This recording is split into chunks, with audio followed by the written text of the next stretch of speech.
আরে তোমা, তুই এখানে একা একা লবিতে কি করিস? ওইদিকে তো তোর বয়ফ্রেন্ড তো অন্য একটা মেয়েকে নিয়ে গ্রুপে বসে আছে। আরে তুই তোর দুলাভাইয়ের নামে এগুলো কি বলিস? তুই কি সত্যি বলছিস? আর কথা বিশ্বাস না হলে ওদের গ্রুপে গিয়ে দেখ। আচ্ছা ঠিক আছে, তুই দাঁড়া, আমি দেখে আসছি। কি ব্যাপার, আমি ওকে সেই তখন থেকে অ্যাড দিচ্ছি, ও আমার অ্যাড নিচ্ছে না কেন? আর গ্রুপটাও প্রাইভেট করে দিল। ও তো কখনো গ্রুপ প্রাইভেট করে না। আচ্ছা, ওকে একটা মেসেজ করে দেখি ও কার সাথে এতক্ষণ ধরে গ্রুপে বসে আছে। হ্যালো মেহেদি। হ্যাঁ বলো।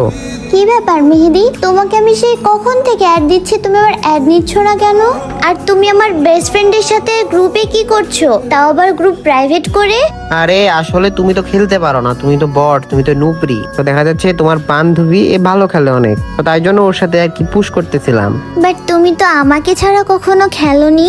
কেন আমি কখন কোন মেয়েকে নিয়ে খেলবো, কার গ্রুপে বসে থাকবো, তোমার থেকে কি পারমিশন নেওয়া লাগবে নাকি আমাকে? আরে মেহেদি, তুমি আমার সাথে এভাবে কথা বলছো কেন?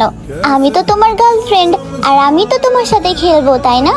তুমি কি আমাকে অধিকার দেখাচ্ছ নাকি তুমি? আরে তুমি ভুল বুঝতেছো, আমি অধিকার কেন দেখাবো? আমি তো তোমাকে ভালোবাসি।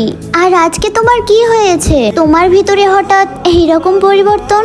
আরে এখানে পরিবর্তনের কি দেখলা? তুমি খেলতে পারো না, তাই কিভাবে খেলবো তোমার সাথে? যে খেলা পারবে তার সাথে তো খেলবো আমি, তাই না? ও, এখন আমি খেলতে পারি না? হ্যাঁ ঠিকই বলেছো, আমি আসলেই খেলতে পারি না, আমি তো বট। হ্যাঁ তুমি তো বট। আর যাও তো এখান থেকে, তোমার সাথে কথা বলতে আমার একদম ইচ্ছে করছে না, তুমি যাও এখান থেকে। আর প্রিয়া, তুই তো আমার বেস্ট ফ্রেন্ড ছিলি, তুই কিভাবে আমার সাথে এমনটা করতে পারলি? আমি ভাবতেও পারিনি যে তুই আমার বেস্ট ফ্রেন্ড হয়েও আমাকেই ধোকা দিবি। আরে ভাই, আমার দোষ দিচ্ছিস কেন? এখানে আমার কি দোষ? তোর বয়ফ্রেন্ড আমাকে বারবার অ্যাড দিচ্ছে গেমস খেলার জন্য, এই জন্যই তো আসলাম। যাই হোক, তুমি চলো যাও, আমি এখন খেলতেছি, আমি এখন র্যাঙ্ক পুশ করতেছি, তুমি চলো যাও, আমি এখন স্টার্ট দিব। আমি চলে যাচ্ছি।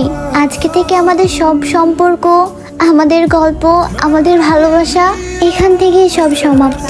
আজকে থেকে আমাদের 4 বছরের সম্পর্ক এখানেই শেষ। আমি আর তোমাকে কখনো ডিস্টার্ব করব না। ভালো থাকো।